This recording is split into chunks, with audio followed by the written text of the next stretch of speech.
sa ngayon, kayo po personally, ano po ang inyong damdamin sa proyektong ito? What's your personal take? Well, this is an investment. Actually, may makuha tayo. But the thing here is that mayroon ding responsibilidad yung developer. So it should be balanced. And right now, I'm waiting for the recommendations sa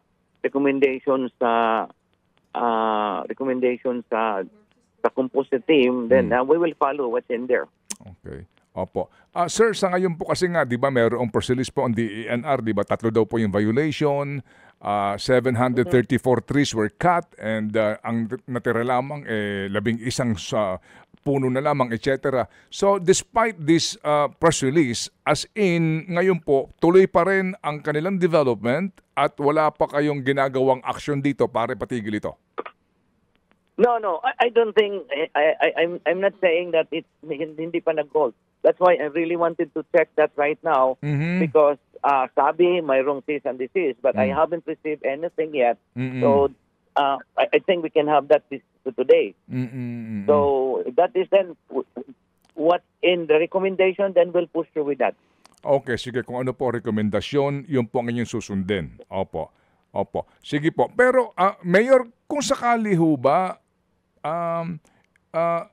irreparable ba ang damage nito o pwede pa itong remedyohan kung sakasakali po? Paano palagay po niyo? Well, the recommendations will find that in the recommendations. Okay. And then let's start from there.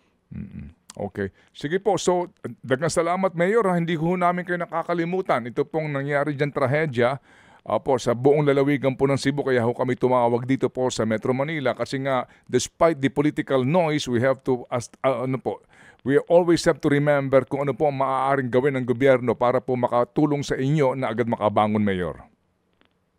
Salamat ng Ted. Salamat po na marami. Thank you. Si Mayor Nestor Artibal ng Cebu City. Mga kapatid, brothers and sisters, saan ka pa? Dito na tayo sa totoo.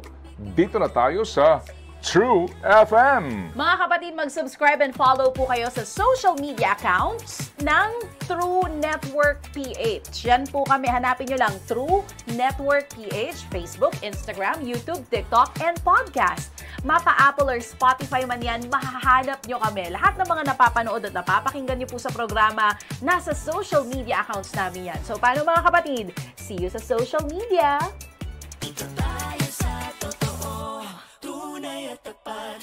Mga kapatid, brothers and sisters, saan ka pa? Dito na tayo sa totoo. Dito na tayo sa True FM. Mga kapatid, mag-subscribe and follow po kayo sa social media accounts ng True Network PH. Yan po kami. Hanapin nyo lang True Network PH, Facebook, Instagram, YouTube, TikTok, and podcast. Mapa Apple or Spotify man yan, mahahanap nyo kami. Lahat ng mga napapanood at napapakinggan nyo po sa programa, nasa social media accounts namin yan. So, paano mga kapatid? See you sa social media!